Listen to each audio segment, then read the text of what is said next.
Late one Friday night while the city sleeps, a cleaning woman named Maria discovers something extraordinary in a CEO's trash bin, a crumpled document that could save or destroy a $500 million company. But Maria can barely afford her son's asthma medication. She faces an impossible choice: walk away in silence or risk everything to do what's right. What happens next will restore your faith in humanity and prove that sometimes the smallest acts of integrity can change the world. This is Maria's story, a story of courage, sacrifice, and an ending no one saw coming. Maria Gonzalez pushed her cleaning cart down the silent hallway of the Patterson Financial Building, her rubber-soled shoes squeaking softly against the polished marble floor. It was 11:30 on a Friday night, and the 42nd floor was empty except for her and the hum of the air conditioning system. The city lights of downtown Chicago sparkled to the floor-to-ceiling windows, but Maria barely noticed them anymore. After 3 years of working this shift, the view had become just another part of the background. Her phone buzzed in her pocket. She pulled it out with cleaning-gloved hands and saw a text from her neighbor, Mrs. Chen. "Daniel had another asthma attack after dinner. Use the inhaler. He's sleeping now. Don't worry." Maria's heart clenched. Don't worry. How could she not worry? Daniel was only 9 years old, and his asthma was getting worse. The doctor had recommended a specialist and new medication, but the appointment alone would cost $300, money she simply didn't have. Even with this job and her weekend work at the grocery store, she was barely keeping their heads above water. She typed back quickly, "Thank you, Mrs. Chen. I'll be home by 2 a.m. Maria slipped the phone back into her pocket and continued pushing her cart. Room 4201, room 4202, room 4202. Each office was the same: empty desks, computer screens in sleep mode, half-filled coffee cups, and trash bins waiting to be emptied. This was her world now, so different from the dream she'd once had. 10 years ago, Maria had been a teacher in Mexico City, full of hope and plans for the future. She'd met Robert, an American businessman on assignment, and they'd fallen in love quickly. Within a year, she'd moved to the United States, married him, and given birth to Daniel. For a while, life had felt like a beautiful dream. But dreams can shatter like glass. Robert left when Daniel was 3, drowning in gambling debts he'd hidden from her. The divorce was swift and ugly. He disappeared, leaving behind nothing but unpaid bills and broken promises. Maria, whose teaching credentials weren't recognized in the United States, found herself alone in a country that suddenly felt foreign and cold, with a toddler to raise and no family nearby. She'd taken whatever work she could find: cleaning, dishwashing, retail. The jobs never paid enough, and the bills never stopped coming. But Maria refused to give up. Every night, as she scrubbed toilets and emptied trash bins in these luxury offices, she reminded herself why she was doing this. Daniel, her beautiful, smart, kind-hearted boy, who deserved every chance at a good life. "Just keep going," she whispered to herself in Spanish, a phrase that had become her mantra. Un día a la vez. One day at a time. She entered the corner office, the biggest one on the floor. The nameplate on the door read, "James Patterson, CEO." Maria had never met Mr. Patterson. She doubted he even knew she existed. To men like him, cleaning staff were invisible, part of the building's infrastructure like the elevators or the plumbing.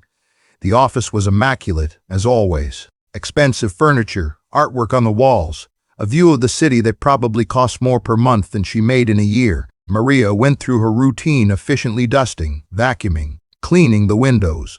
She saved the trash for last. As she lifted the bin beside the massive desk, something caught her eye. A crumpled piece of paper sat on top, covered in handwritten notes and official-looking numbers. Normally, Maria never looked at the contents of trash bins. It wasn't her business. But something about this document made her pause.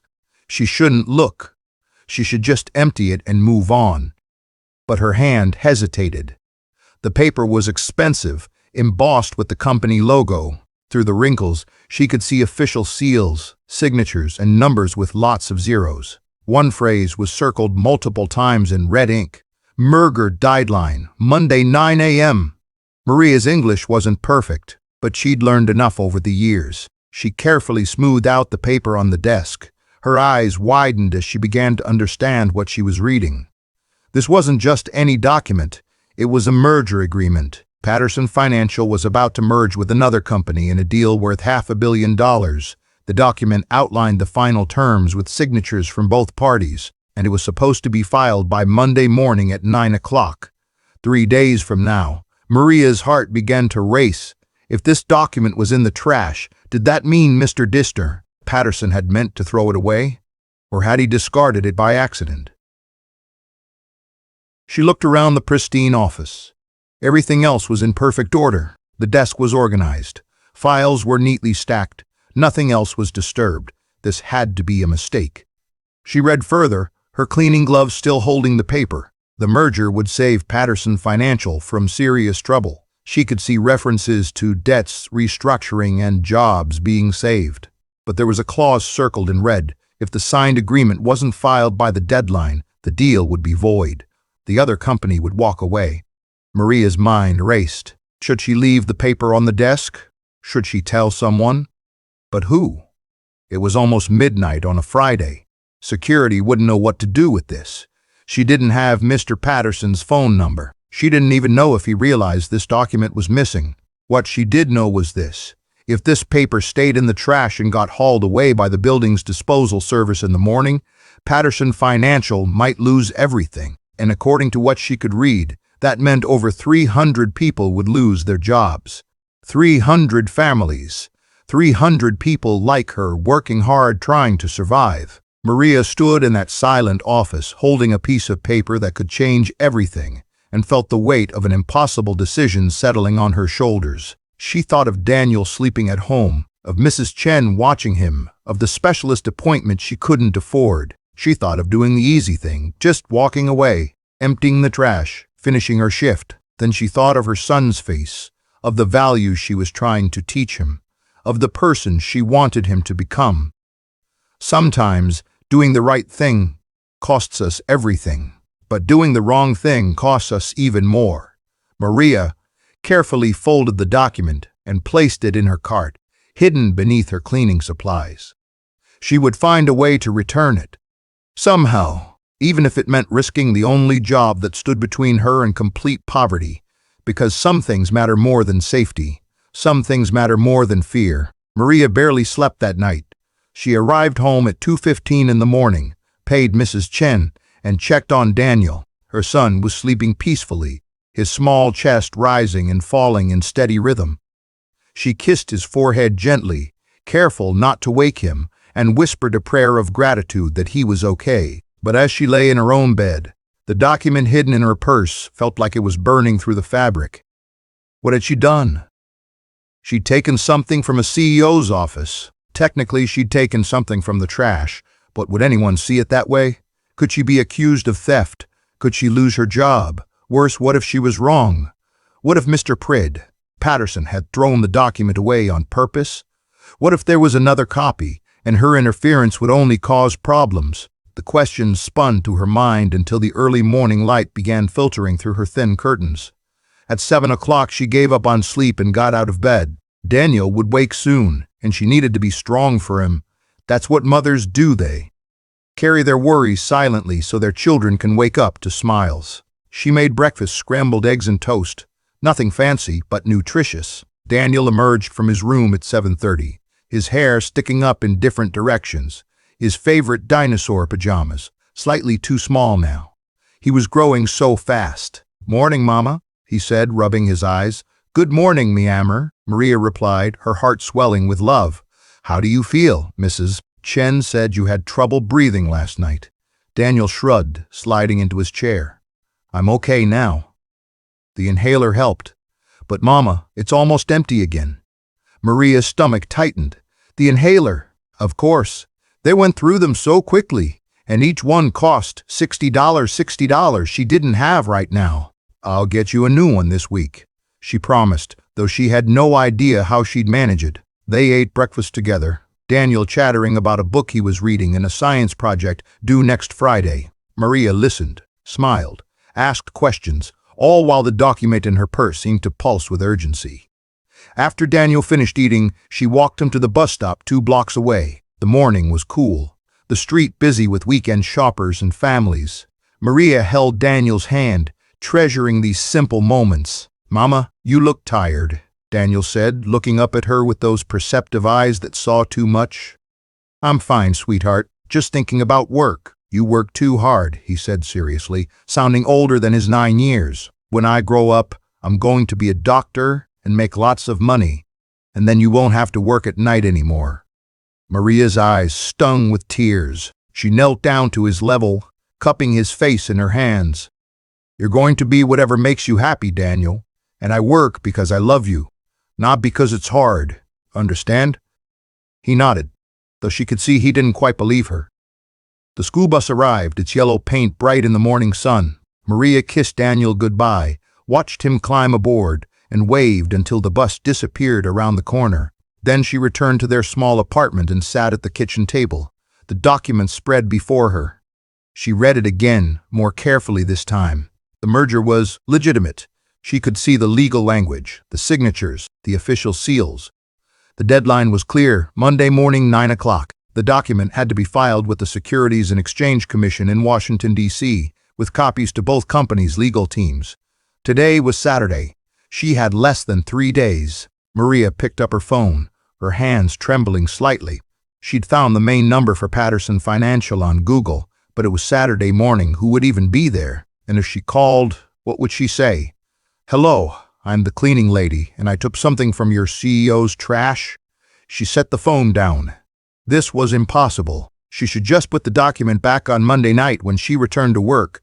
Leave it on Mr. Patterson's desk with a note saying she found it in the trash. That was the safest option, but Monday night would be too late.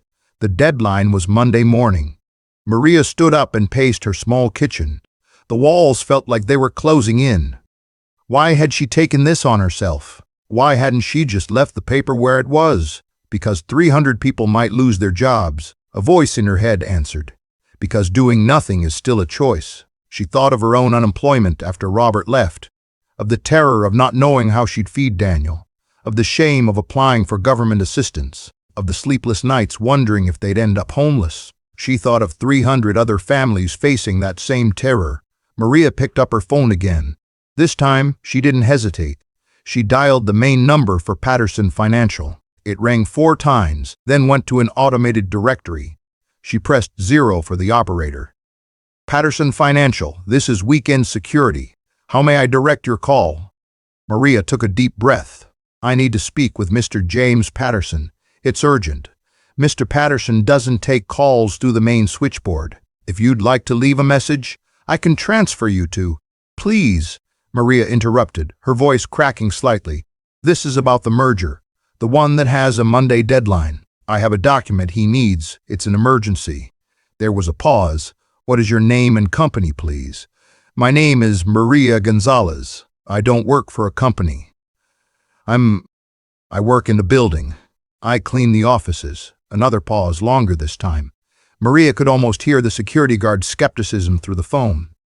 "Ma'am, I can't give out Mr. Patterson's personal contact information. If you'd like to leave a message, please," Maria said again, fighting to keep her voice steady. "Just tell him that someone found the signed merger agreement. Tell him it was in the trash by mistake. Tell him I have it, and it needs to be filed by Monday morning. Please, just give him that message." The security guard sighed. "I'll make a note in the system, but I can't guarantee anything, especially on a weekend." "Thank you," Maria whispered. "Thank you so much." She hung up and sat back down at the table, staring at the document. She'd done what she could. Now all she could do was wait. The hours crawled by. Daniel came home from his Saturday morning art class at the community center. They made lunch together, watched a movie, played board games. Maria went through the motions, but her mind was elsewhere. Her phone didn't ring. By Saturday evening, Maria had accepted that nothing would happen. Mr. Patterson probably had other copies of the document, or maybe the security guard hadn't passed on her message. Or maybe, and this thought terrified her, she'd completely misunderstood everything, and she was about to get in serious trouble for interfering. She tucked Daniel into bed that night, read him a story, and kissed him goodnight. Then she sat alone in her living room, the document still on her kitchen table, and wondered if she'd made a terrible mistake. At 9:45, her phone rang. Maria jumped, nearly dropping the cup of tea she'd been holding. She didn't recognize the number. Her hand shook as she answered, "Hello, is this Maria Gonzalez?" The voice was male, deep, with an edge of urgency. Yes, this is Maria. This is James Patterson. I'm the CEO of Patterson Financial. I got a message from building security that you called about a merger document. Is that correct?" Maria's heart hammered so hard she thought it might break through her chest. "Yes, Mr. Patterson. I found it last night when I was cleaning your office. It was in your trash bin. I think it was there by mistake, and I saw the deadline for Monday, and I thought, you still have it," he interrupted. "Yes, sir. I have it here. It's safe. I didn't damage it or anything." There was a sound on the other end of the line that might have been a breath of relief or a prayer. "Ms. Gonzalez, I can't explain how important this is. That document is the only signed original. I thought I'd locked it in my desk drawer Friday evening. If it was in the trash, then I must have accidentally swept it into the bin with some papers I meant to discard. I didn't realize it was missing until I checked my drawer this afternoon. I can bring it to you," Maria said quickly. "Just tell me where. I'm at my home in Evanston. But Ms. Gonzalez, it's almost 10 o'clock on a Saturday night. I can send a car for you, or I can come to you. Whatever is easier."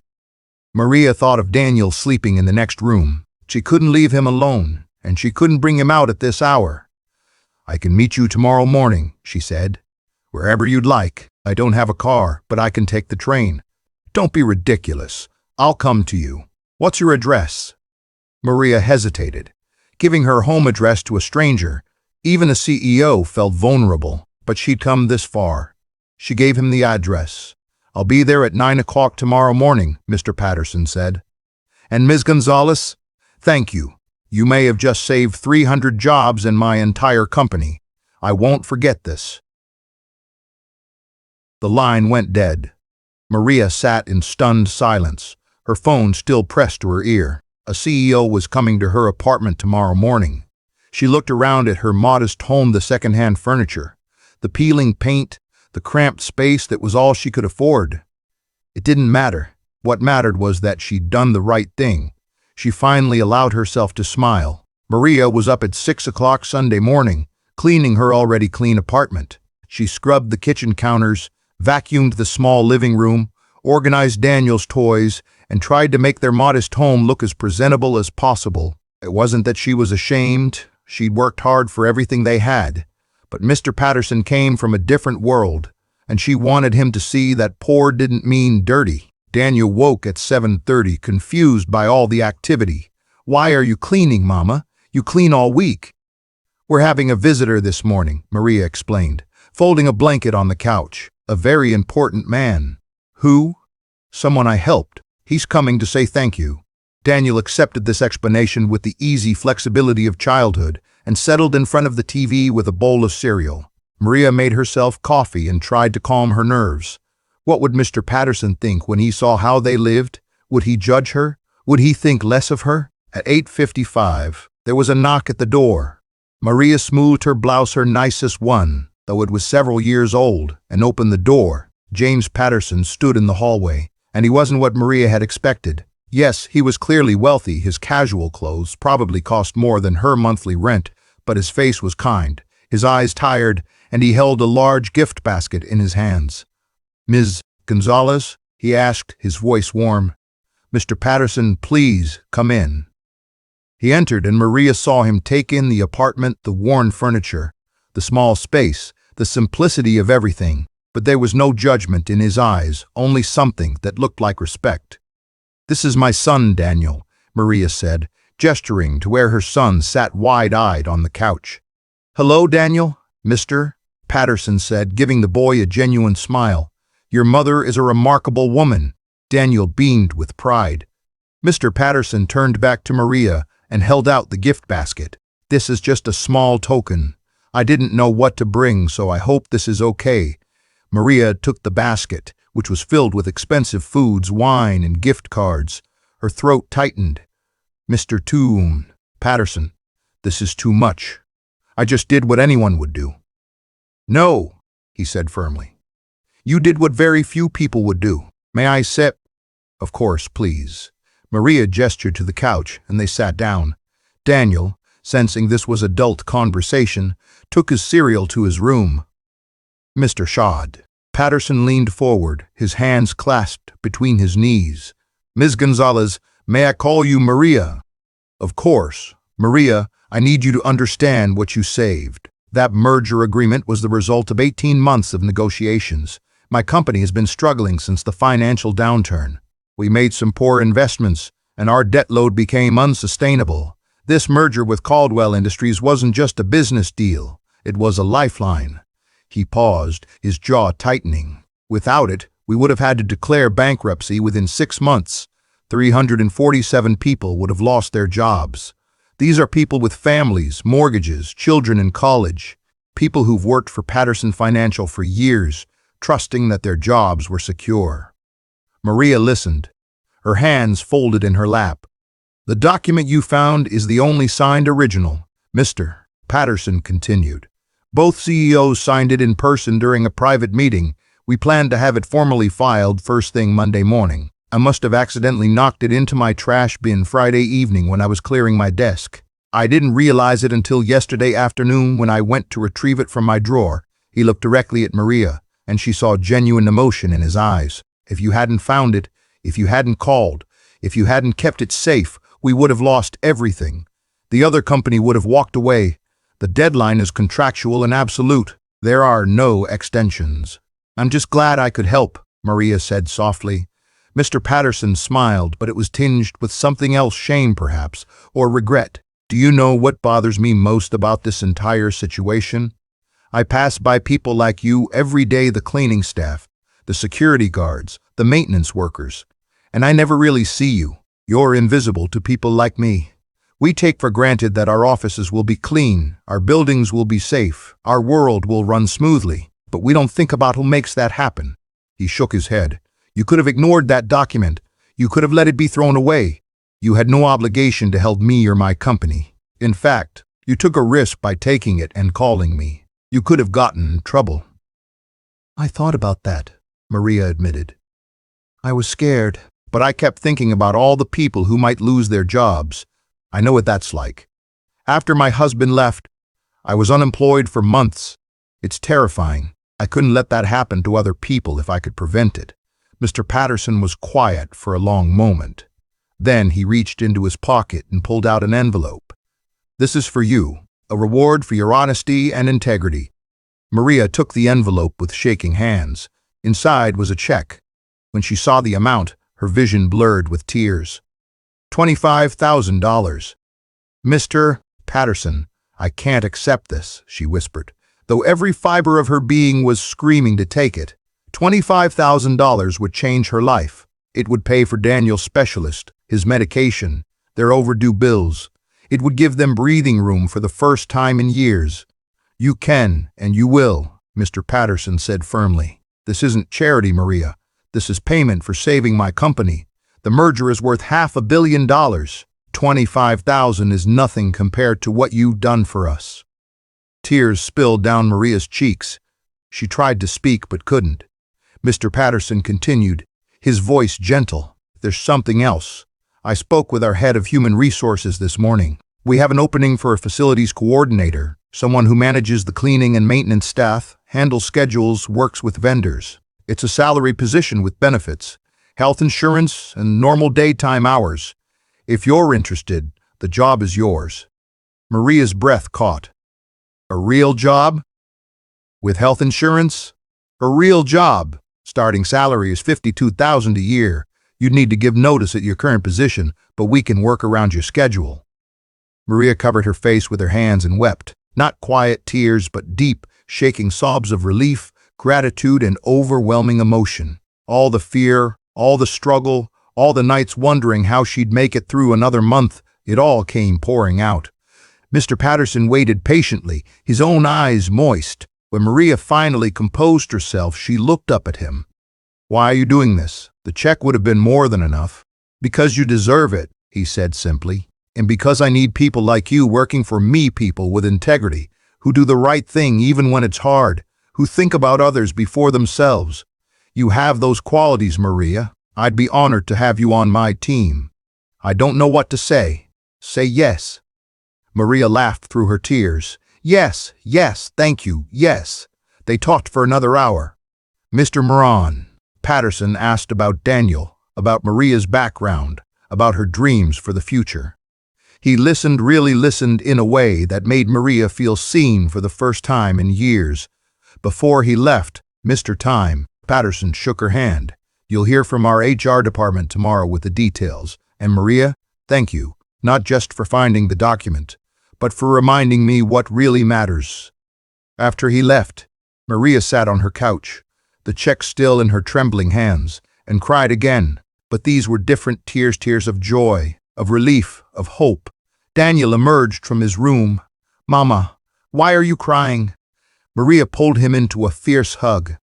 Because good things can happen, mi amor, even when you think they can't. Even when everything seems impossible, good things can still happen. What good things? Everything, Maria whispered into his hair. Everything just got better. The next 3 months passed like a dream Maria kept expecting to wake up from. On Monday morning, she received a call from Patterson Financial's Human Resources Department. A kind woman named Rachel walked her through the job offer, the benefits package, and the start date. Maria would begin in 2 weeks, giving her time to provide notice to her cleaning company and to the grocery store. Giving notice to jobs she'd struggled so hard to get felt surreal. Her supervisor at the cleaning company was shocked. You're really leaving? Just like that? I got a better opportunity, Maria explained, trying not to grin too widely. I'm sorry for the short notice. Well, good for you, the supervisor said, though she sounded more annoyed than happy. You were one of our most reliable workers. The transition wasn't entirely smooth. Maria was terrified she'd somehow mess up the new job, that Mr. Patterson would realize he'd made a mistake, that everything would fall apart. She spent her last 2 weeks at the cleaning company and the grocery store in a state of nervous excitement, barely sleeping. She also took Daniel to the specialist. The appointment was everything she'd hoped for. Dr. Reynolds was patient and thorough, running tests and asking detailed questions. After 2 hours, he had a diagnosis. Daniel's asthma was being triggered by a combination of environmental factors and inadequate medication management. The inhaler he's been using is the basic version, Dr. Reynolds explained. It's fine for mild cases, but Daniel needs something stronger. I'm prescribing a preventative medication he'll take daily, plus a rescue inhaler for emergencies. With proper treatment and by removing some triggers at home, his symptoms should improve dramatically.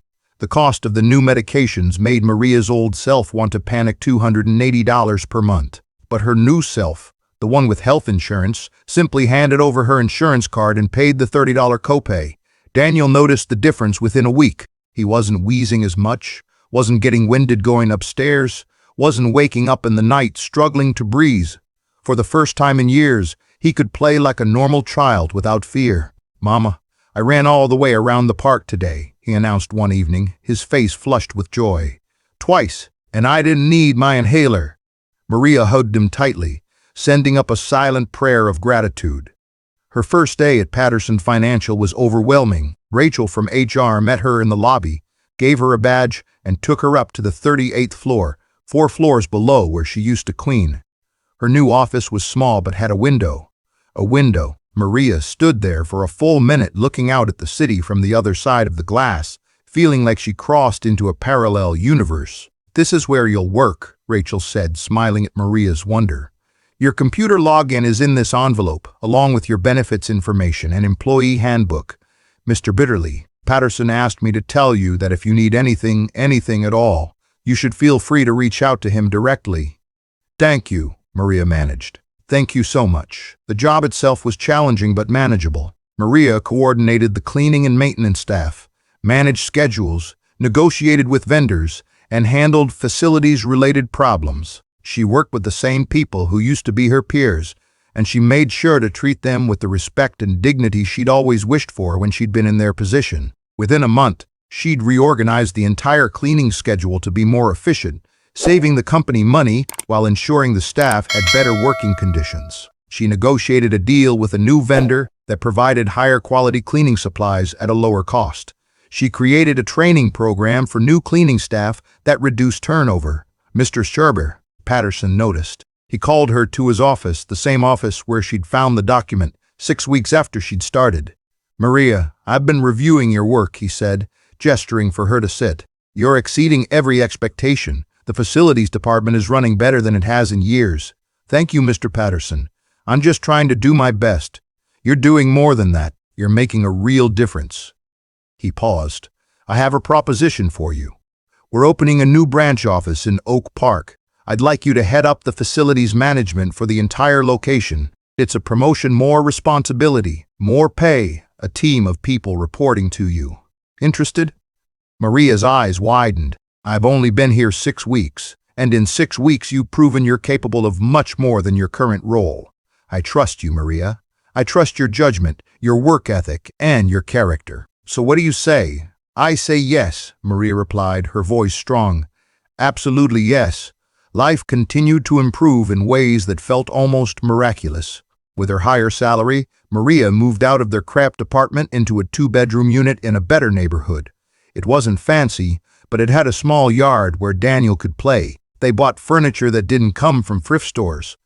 Maria enrolled Daniel in a better school, one with strong academics and an art program he loved. But the biggest change was in Maria herself. For years, she'd moved through the world trying to be invisible, head down, voice quiet, never drawing attention. She'd felt like she was barely surviving, always one emergency away from disaster. Now, for the first time since Robert had left, she felt solid, secure, capable. She enrolled in online classes to improve her English and her business skills. She joined a gym and started taking care of her health. She reconnected with an old friend from Mexico and began building a social life beyond just work and Daniel. One evening, about 3 months after starting her new job, Maria was tucking Daniel into bed in their new apartment. He looked up at her with those serious eyes of his. "Mama, are we going to be okay now?" he asked. "Yes, mi amor, we're going to be okay. Forever." Maria kissed his forehead. "I can't promise forever. Life is unpredictable, but I can promise that I'll always work hard, always do my best, and always take care of you. Is that enough?" Daniel thought about this, then nodded. "That's enough. I love you, Mama. I love you too, baby. More than anything." After Daniel fell asleep, Maria stood in the doorway of his room, watching his peaceful face in the dim light. She thought about that Friday night 4 months ago, about the crumpled document in the trash, about the choice she'd faced. She'd been terrified. She'd risked everything, but she'd followed her conscience, and it had changed both their lives, not because of the reward, though the money had helped, but because doing the right thing had opened doors she hadn't even known existed. It had connected her with people who recognized her value. It had given her a chance to prove what she was capable of.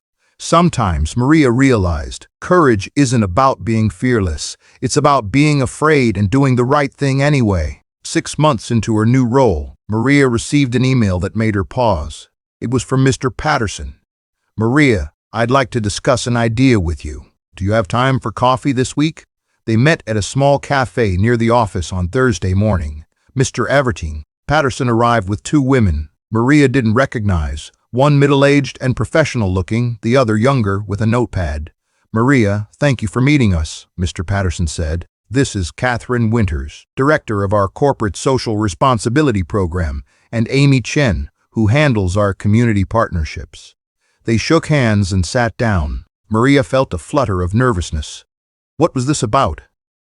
Mr. Patterson leaned forward. "I've been thinking about what happened with you, how one moment of integrity changed your life and saved my company. It made me realize something. There are probably hundreds, maybe thousands, of people working in service positions throughout this city who have incredible potential but no opportunity to show it." He paused, his expression thoughtful. "I want to create a scholarship and job training program specifically for people in circumstances similar to where you are: single parents, immigrants, people working multiple low-wage jobs, anyone who's struggling but willing to work hard. We'd provide English classes, business skills training, computer literacy, and job placement assistance." Catherine picked up the thread. "We want to call it the Maria Initiative, if you'll allow us to use your name. We think your story could inspire others and show what's possible." Maria felt her throat tighten. "You want to name a program after me? We want to honor what you did and what you represent," Mr. Patterson said. But more than that, we need your help creating it. You understand the challenges these people face better than anyone. You know what support would actually be useful versus what sounds good but doesn't help. Will you be part of this?" Maria's mind raced. A program named after her? Helping others the way she'd been helped. It felt impossible and perfect at the same time. "Yes," she said, her voice strong. "Absolutely yes, but on one condition." They all looked at her with interest. "Don't just name it after me. Let me help run it. I want to be involved in every step, designing the curriculum, selecting participants, mentoring people through the program. I don't want this to just be my name on something. I want it to be my work." Mr. Patterson smiled broadly. "I was hoping you'd say that. The job is yours if you want it. We create a new position, Director of Workforce Development. You keep your current salary and responsibilities, but also oversee this program." Over the next 3 months, Maria threw herself into building the Maria Initiative. She worked with Catherine and Amy to design a comprehensive 6-month program that addressed the real barriers people faced: childcare, transportation, language skills, professional clothing, confidence. She interviewed dozens of people in service positions throughout the city, asking them what they needed, what held them back, what they dreamed of doing. Their stories broke her heart and fired her determination. So many talented, hard-working people trapped by circumstances beyond their control. The first cohort of the Maria Initiative launched in January, 9 months after that fateful Friday night.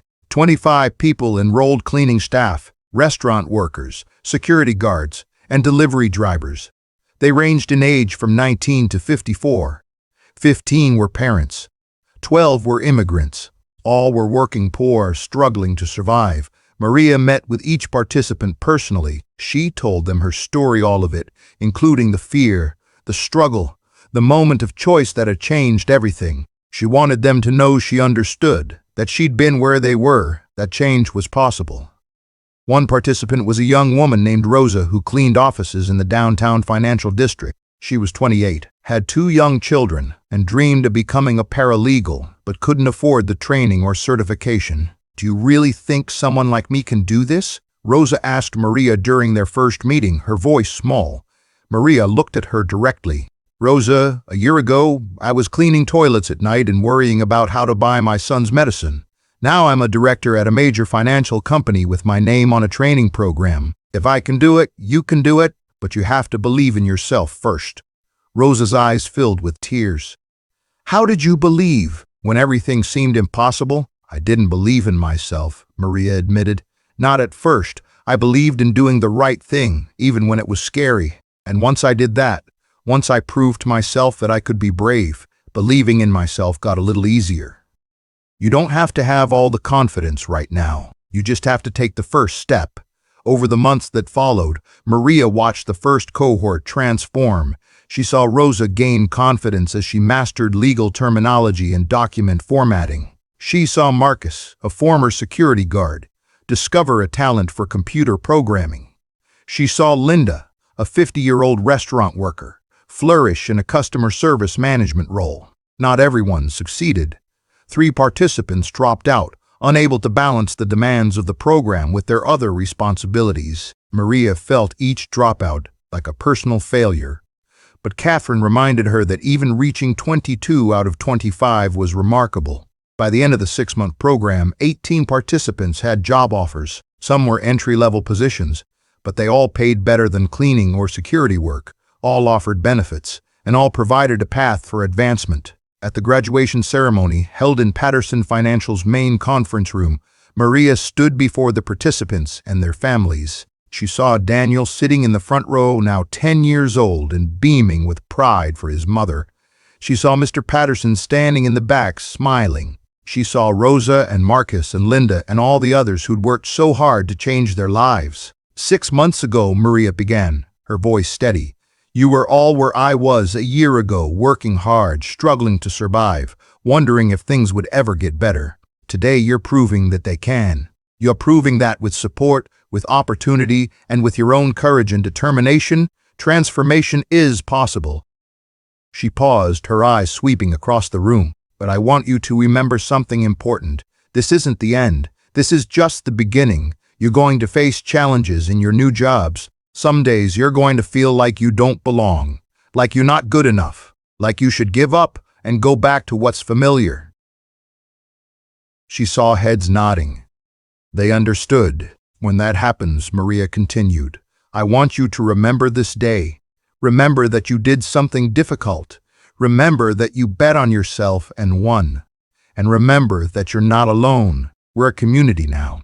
We support each other. We lift each other up. That's what makes this program special. Not just the training or the job placement, but the family we've become. There wasn't a dry eye in the room. After the ceremony, Rosa approached Maria. I got a job offer at a law firm, she said, her voice choked with emotion. A real job with benefits and everything. My kids are going to have health insurance for the first time in their lives. Maria hugged her tightly. I'm so proud of you. It's because of you, Rosa whispered. You gave me hope. No, Maria said firmly, pulling back to look Rosa in the eyes. I gave you opportunity. You gave yourself hope. Never forget that. That night, lying in bed in her comfortable apartment, listening to Daniel sleep peacefully in the next room, Maria reflected on the journey that had brought her here. A year ago, she'd been exhausted, frightened, barely surviving. Now she was changing lives, including her own, all because of one choice, one moment of courage, one decision to do the right thing, even when it was hard. She thought about the crumpled document in the trash, about the fear she'd felt, about the decision that had seemed impossible. She'd had no way of knowing what would happen. She'd just known she couldn't walk away. Sometimes Maria realized faith isn't about knowing the future. It's about trusting that doing the right thing will lead somewhere good, even if you can't see the path. She closed her eyes, whispered a prayer of gratitude, and fell asleep with a smile on her face. 1 year after finding the document, Maria received an invitation to Patterson Financial's annual company celebration. It was a black-tie event, something she never would have imagined attending in her previous life. The invitation noted that she would be receiving a special recognition award. She bought her first formal dress, a simple but elegant navy gown, and arranged for Mrs. Chen to watch Daniel for the evening. Standing in front of her mirror, wearing the dress and the simple pearl necklace she'd bought with her first big paycheck, Maria barely recognized herself. But it wasn't the dress or the jewelry that made her look different. It was the confidence in her posture, the light in her eyes, the sense of belonging she felt in her own skin. The celebration was held in a downtown ballroom. Maria arrived to find hundreds of Patterson Financial employees mingling, drinking champagne, celebrating the company's success. The merger with Caldwell Industries had been completed, and the combined company was thriving. Mr. Patterson found her within minutes. Maria, you look wonderful. Have you met everyone from the executive team? He introduced her to vice presidents, directors, and senior managers, people who, a year ago, would never have known her name. They all treated her with genuine respect, many commenting on the success of the Maria Initiative. You're changing lives, a VP told her. We've hired 3 people from your first cohort, and they're all outstanding employees. When does the second cohort start? Next month, Maria replied proudly. We have 40 applicants for 25 spots. The evening proceeded with dinner, speeches, and awards. Maria sat at a table with Catherine, Amy, and several others who'd helped build the initiative. They laughed and talked like old friends, which they'd become. Finally, Mr. Det Patterson took the stage for the evening's main presentation. Tonight, I want to talk about integrity, he began. Not the theoretical kind we put in mission statements, but the real kind, the kind that costs you something, the kind that requires courage. He looked directly at Maria. Last year, one of our cleaning staff found something in my office trash. She had every reason to ignore it, to let it be thrown away, to not get involved. Instead, she took a risk. She kept the documents safe, she contacted me, and she ultimately saved this company and over 300 jobs. A murmur went through the crowd. Many people knew the story, but some were hearing it for the first time. Maria Gonzalez, would you please come up here? Mr. Patterson asked. Maria's heart raced as she stood and walked to the stage. The crowd applauded, the sound growing louder as she climbed the steps. Mr. Sreshin Pries. Patterson handed her a crystal award engraved with her name and the words, integrity, courage, excellence. But then he continued, Maria, you did more than save our company. You reminded all of us that character matters more than position, that doing the right thing matters more than convenience, and that every person has value regardless of their job title." He paused. "You also built something remarkable with the Maria Initiative. In less than a year, you've created a program that's changing lives and changing how this company thinks about corporate responsibility." He turned to address the full audience. "I'm pleased to announce that Patterson Financial is expanding the Maria Initiative nationwide. We're partnering with our branches in 8 cities to create similar programs, all based on the model Maria developed here in Chicago. And to oversee this expansion, Maria will be taking on a new role, Vice President of Workforce Development and Community Impact." Maria gasped. Vice President. The woman who'd been cleaning toilets a year ago, was now a vice president at a major financial company. The applause was thunderous. Mr. Patterson leaned in close so only she could hear. "You've earned this 10 times over. Don't doubt it for a second." When Maria finally found her voice, she stepped to the microphone. Looking out at hundreds of faces, she felt a surge of emotion, but kept her composure. "A year ago," she said, "I was invisible. I worked nights cleaning offices and nobody saw me. Nobody knew my name, my story, or my dreams.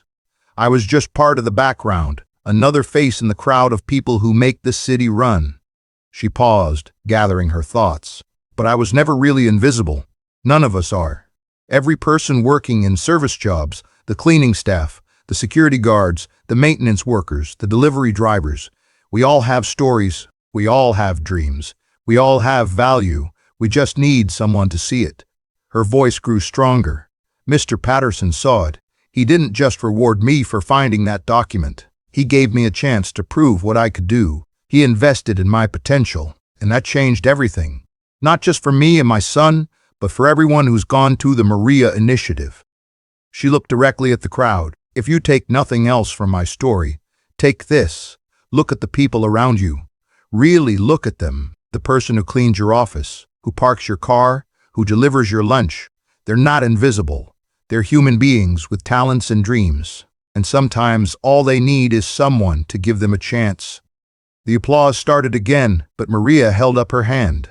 She had one more thing to say. "I want to dedicate this award to my son, Daniel, who inspires me every day to be better and work harder. And to every single parent out there struggling to make ends meet, working multiple jobs, wondering if it will ever get easier. It can. It will.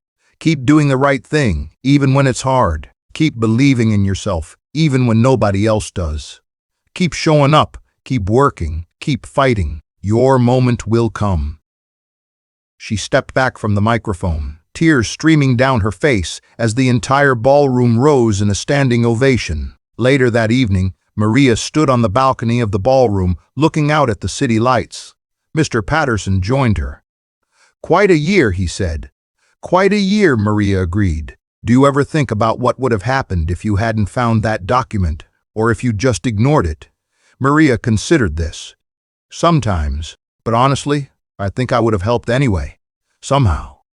Maybe not you, maybe not that specific situation, but I would have done something. Because that's who I am. That's who my mother taught me to be, and it's what I'm teaching Daniel."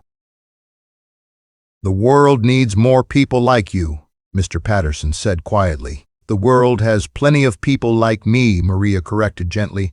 "They're everywhere, working hard, doing their best, trying to survive. They just need opportunities. They need people like you to see them, to invest in them, to give them a chance.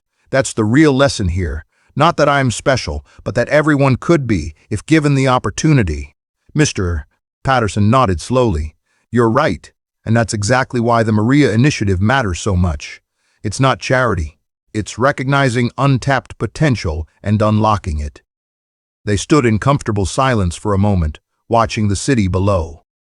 "Thank you," Maria said finally. "For everything. For seeing me. For believing in me. For changing my life." "Thank you," Mr. Patterson replied, "for reminding me what integrity looks like, for saving my company, and for showing me that the best employees aren't always the ones with the best resumes, they're the ones with the best character." Maria went home that night to find Daniel still awake, waiting for her. She showed him the Crystal Award, told him about the promotion, and watched his face light up with pride. "I knew you were special, Mama," he said, hugging her tight. "We're all special, my Emma. Every single person has something unique to offer. We just have to remember that about ourselves and about each other." That night, tucking Daniel into bed in their comfortable home, with the Crystal Award catching the light from the hallway, Maria reflected on the journey that had brought them here. 1 year, one document, one choice, but it hadn't really been about the document at all. It had been about deciding, in a moment of fear and uncertainty, to follow her conscience instead of her convenience, to choose integrity over safety, to believe that doing the right thing mattered even when the outcome was unknown. And that choice had rippled outward in ways she never could have imagined, saving a company, changing her life, creating a program that would help hundreds of others, and teaching her son the most important lesson she could give him: that character matters, that courage matters, and that every person has the power to make a difference, no matter how small or invisible they might feel. Maria kissed Daniel goodnight and whispered the words she'd come to live by. "Just keep doing the right thing, even when it's hard. That's how we change the world, one choice at a time."